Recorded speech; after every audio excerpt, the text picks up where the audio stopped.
Sağ ol Ayzay. Yorulmayasan kardeş. Allah can sağlığı versin. İnşallah bütün ağdamları dəvət edirik. Qarazi qəbristanlığında təmizlik işlərinə start verildi. Bəli, bəli, bəli. Babalarımız, ulu babalarımız, hamısının hakkını çoxumuz buradayız.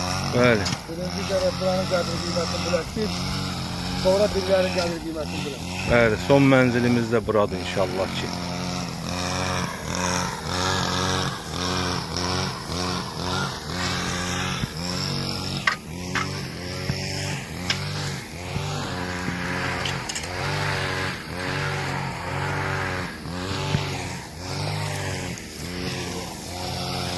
Allah can sağlığı versin.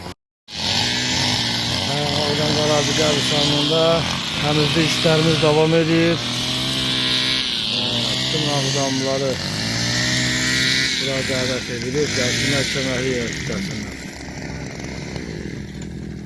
Kölgəli üçün mağar tikilir orada.